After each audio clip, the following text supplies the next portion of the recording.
All right, guys. Dave Witcher, President FFL Velocity. Welcome to Weekend Warrior Podcast.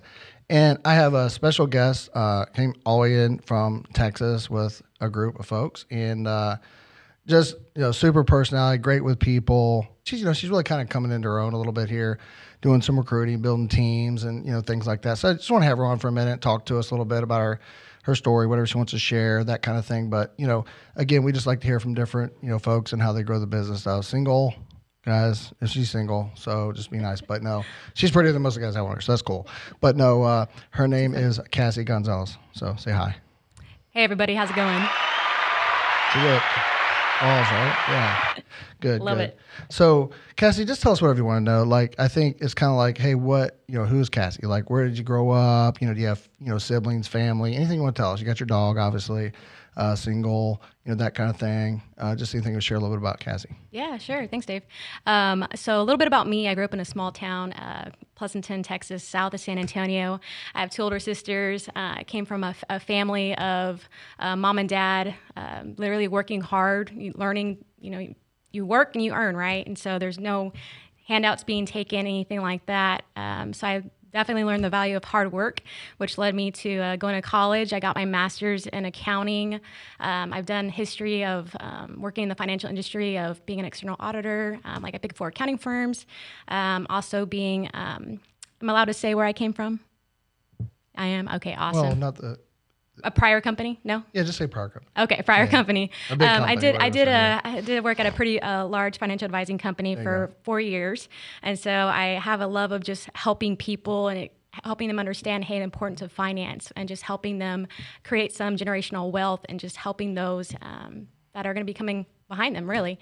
So that's how I came to actually find Family First. My ex-significant other came here first, and I went to a convention 2 years ago, and I thought I was there to support that person, and lo and behold, I left, and I was on fire thinking, okay, you know what, I want to come on. So since then, it literally was a game changer. It really helped me put perspective on my own life and thinking, man, am I happy? And if, I got COVID after doing 75 hard, and I asked myself, like, hey, if this was the end, am I happy with how I'm living my life? And the answer was no. And so, I got back, went to that company for one day on a Zoom call with my mentor. And that same day, I handed in my keys to my office, and I'm like, I'm done. And so that's kind of in a nutshell my story. And here I am, Dave. Yeah. And you've been here relatively a short period of time. And I think you're, refocused, went through some stuff. And, we all have life and, stuff like that. But I know, maybe tell us one or two of the stories you had of, your best story, like best story, one or two, maybe a final expense story, or if you remember, or a term story, protecting somebody, or even your annuity and how you were able to help somebody with that. Man, I don't know about a best story. I feel like whenever I sit down with somebody, even just going in a home, or even if it's a referral, I just go and I care about them, and I think about them, hey, if that was my mom and my dad, or if that was my grandma, grandpa, how would I want somebody to treat them? And so I go into every home thinking, you know what, I care about this person. I want to do right by them. Man, you know what, I can give you a really wild one. So I had a prior client who came to me. We couldn't get him coverage at my prior company because he had so much going on with him in his medical history, and met with him. It was funny because we were about to we had an annuity conversation about his retirement assets, and that went great. We had a plan in place. We had scheduled something 2 weeks from that date to do both life insurance and to work on converting some of his assets to safe retirement planning. And lo and behold, I got a phone call actually from his nephew, who was also a prior client of mine, and it was tragic. He had called me and said, hey, I saw that in my phone you had contacted my uncle and that y'all were working through some financial things. Well, hey, I just want to let you know he passed away last night. And so that just automatically crushed me. At the core, because I knew I could get him coverage. We talked about it, and he was like, hey, I'm running out of time, so next time I'm in town, let's go ahead and meet up, because he lived about 45 minutes away. And so I just remember sitting there, and it put life in perspective, like, whenever you have something or have somebody right there, don't take it for granted that they're going to wake up the next day. So that's something that I literally had to message his nephew and say, oh my gosh, we just talked about it. Fortunately, he had plenty of assets, so his family didn't really hurt in that way. But I'm thinking about the families in the future of, so a lot of people aren't in that. position there, to be that fortunate. So if there's something that I can give to maybe a agent out there right now, or, you know, those that come on, don't take any opportunity for granted, especially when it comes to having someone right in front of you. Care about them then. If you can, just say, you know what, it's going to take 15 minutes. Let me just get the information. We can, you know, do the rest if you want by, you know, electronic signature or whatnot. But if they're there, you know they need it, don't make the mistake I did. Think of it in every appointment of, hey, you know what if they don't come home tonight? Like, what's that gonna do for the family? Yeah, I think I may have heard on podcast Sean talk about one of the first ones I ever heard, and he talked about that. Like, if you showed up at, you know, if the police showed up at your door, I don't remember who was telling me, like, that's how you have to do it. Like, you know, when you're with somebody, like, if that's how you have to be, like, you have to tell the wife, like, well, you want him to have this because if your husband came home and or didn't come home and you hadn't heard from him, and all of a sudden the cops showed up and it's a picture of his license with blood on it where he had or something like that, where, you know, he didn't come home. Like, then what? Yeah. And so I think you got to be real with people in the home, and, you know, we're in a service business. We got to serve people. Yeah, definitely. So I know you have heart service people. How's it? I mean, the culture for Family First Life, I think, you know, and watching you and your journey, obviously I know it's like family to you. You know, you've got some good relationships here. And I was, you know, with you in, you know, LA, you were going through some stuff, but it's just, you know, I just watch you. I know you enjoy being a part of the team. Can you talk about like the culture here, what that's meant for you, and, you know, things you've gone through in your life and things like that? And, you know, somebody's watching this, like they're, you know, you're a single female, right? And, you know, I think a lot of times that can be a struggle sometimes. Like they come over like, am I really going to be accepted over there? And I think you look at, you know, Nina, who's now Hayden, and Hayden, now they're getting married, and then you got, I mean, I go down the list, you know, Alondra, of course, she's single, but now she's with Josh, and I mean, there's all these beautiful people that are in this business, and I mean, there's other people that, I know there's a bunch of them, females that are doing really well here. My point is, you know, it's a great place, right? It's a great place for anybody, but could you just talk about what I'm trying to say there? Like, you know, somebody's watching, hey, I want to work with Cassie. Like, could you tell them why they'd want to work at FFL? Yeah, most definitely. Dave hits on a good point there, the culture. And here's the thing is culture is something you create, right? It's going to be different within any organization. I can speak for the teams that I've been on. Well, the one team, I've been on Velocity since the get-go. And Chadwick actually extended the offer to me and brought me onto his team. And like from day one, I could tell that it was a culture of caring. Now, I'll tell you, like, no culture is perfect, right? But again, it's something that you create. And I remember, you know, I'm big on faith and whatnot. And one of my pastors said, culture is something you create and also what you tolerate, you know? So it's really neat to be part of an organization where they really truly care about you as a person. They want you to succeed, right? And you hear that on podcasts, but it's true. And I mean, I'm happy to share. I like to be a very transparent and authentic about things that I've been through. Like when I came here, you know, things weren't horrible, but I had a lot of things in my past that just really just kind of dragged me down, and I didn't really realize the impact of it until, you know, going through a divorce recently and recognizing how many people really truly cared, and people that I just became really closed off because it was one of those things, like, you know, to be honest, I'm 31, divorced, and I'm like, man, that's tough to go through that, and just trying to be a sole entrepreneur and juggle that and going through so many emotions, and to recognize, hey, my direct upline like was messaging me like often saying, hey, how are you today? Not just, hey, what's your production? What are your numbers? But how are you as a person? You know, now my new upline, being there just from the get-go, just caring as a person. People go to you as a person before they do as an agent or as just an individual producer. And that's something that I personally love. And you know, I'll be honest, like the last 3 months were probably pretty the hard moments for me, Dave. And I'll tell you, I struggled a lot. And whenever I came back, it was open arms of like, hey, you're here. Let's see what we can do to help you out or get you back in the grind of things. But hey, how are you as a person first? So that's something that I love, I've appreciated. And you know, just trying to be like a servant of God and realize, hey, everyone's going through something. You may not see it, you may not know it, but sometimes it's just down deep in the core. And so if you can just be a person who just is inviting and, you know, warm and welcoming to people, that's what this world needs more of. So that's what I found at Family First. And I'm not saying it's going to be everywhere you go, but I do know I can speak for Velocity, and for the people that I've encountered, that's what it's been. And I appreciate it and love it. So thank you for setting that culture, because it comes from the top down. Well, yeah, and honored you say that. Thank you for saying that. Think that. I mean, I wear my heart on my sleeve. Just love people, and just want to. We try to help people and do the best we can here. And I think ultimately that stems from Sean, obviously too. But I was raised that way. You know what I mean? My mom and just how she is and stuff. So I want people to win. I love people. That's just how I am. So I try to project that out, and I think God uses us that way.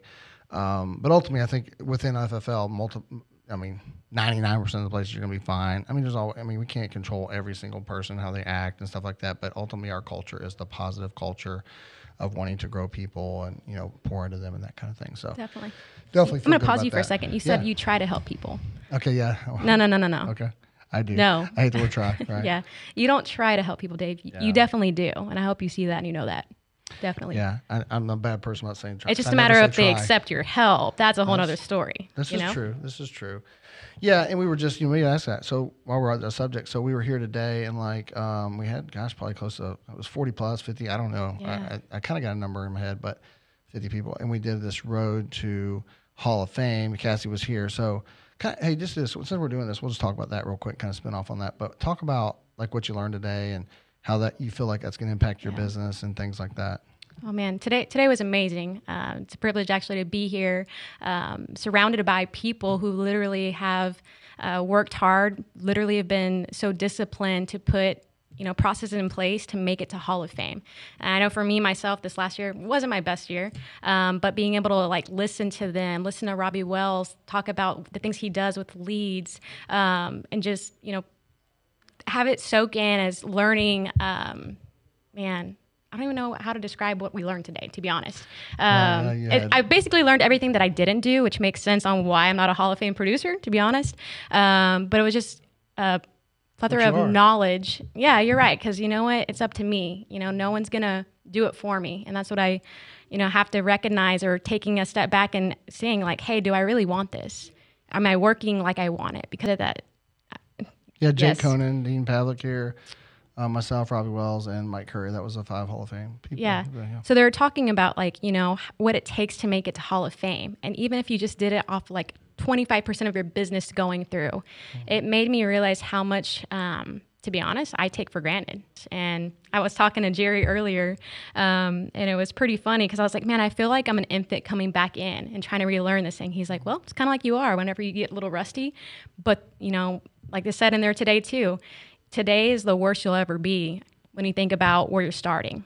You're going to grow, you're going to get better, but it's a matter of what are you going to do today? Are you going to sit in your comfort zone with whatever it is where you're sitting? Are you okay with that?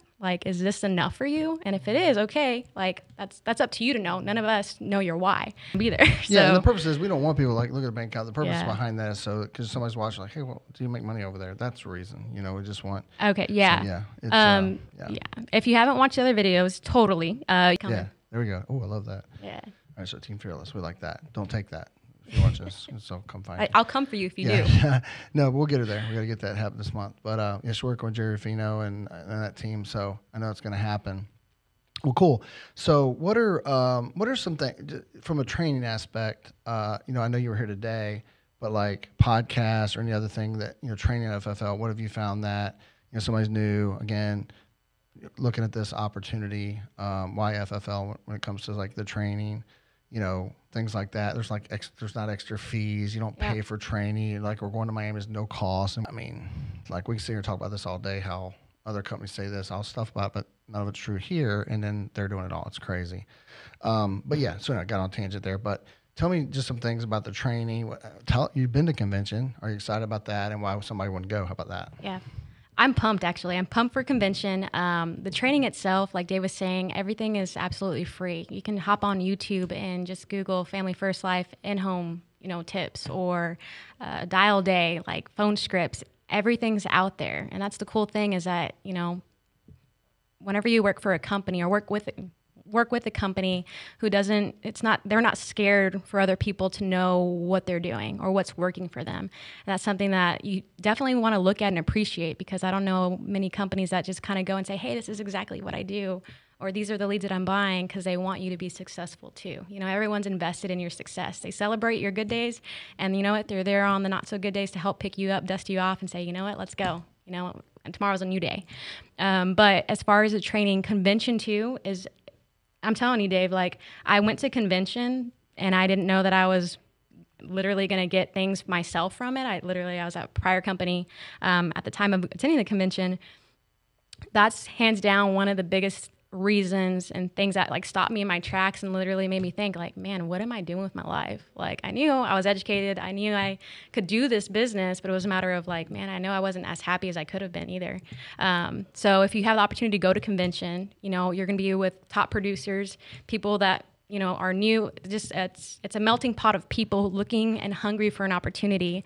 And there's definitely not a lack of producers that are going to get up there, literally invest their time to be able to either do an in-home on stage or tell you, hey, this is what I do for a script, or things not to do, or lessons learned. And everything is completely free. You just got to find a way to get there. So, yeah. Yeah, cool. Well, listen, Cassie, it's been great to have you on. And I know she's actually running the field here, so she's got to run out of here pretty quick. But last couple comments, why FFL, anything else you want to say, why come work with Team Destiny, I guess it is, and then under, you know, Lone Star and those guys, and Chadwick and Jerry Ruffino is great, and, you know, Ron Miller and so on, Tribe, there's just some good people there that you get to work with by coming to reach out to Cassie. So, you know, we were just talking about, I won't mention your name, but we were talking about another person who's a friend of hers that we'd love to have come over here, but I think there's some people out there maybe down in the Texas area. Where are you at? San Antonio now. San Antonio. Mm-hmm. So San Antonio, you're watching this and kind of thinking about the insurance business and, hey, I want to work with somebody. And you're female. Sometimes you just want to work with female. Hey, you know what? Great one here. Great personality. Take good care of you. Teach you some great stuff. Stuff about news I don't know anything about. I don't do much, but she can teach you other stuff. Got great leadership and things like that. But how do they get a hold of you? And maybe, you know, one or two more comments of you know, why they want to come work with you. Yeah, definitely. In terms of YFFL, there's no other platform out there that really, for me personally, that I can see where I can have the flexibility to earn the income potential that, you know, that I think I'm worth, you know. And I was just talking about that recently with Robbie Wells, and I'm like, hey, you know what? I realized like I didn't really have a self-worth, and now that I'm starting to see that and recognize like, man, you know what? You're worth a lot. You know, getting paid what you're worth is just, it's massive. It's huge. But just knowing that you're working with a company who has a CEO too, that literally cares for people. I'm big on, you know, giving back and service, and just sharing what I can to help others if have the means to do it. But whenever you have a leader that is strong in that and that's saying, hey, look, I'm working hard to give back to you guys, but not even that, but having the organization like the Dream Center, that literally you get to go and be part of that experience, not something like they just write a check and say, here you go, like we don't know who you are or what you do, but literally we fly out to go over there to help kids, you know, during Christmas, or do, you know, a shoe drive, you know, things like that.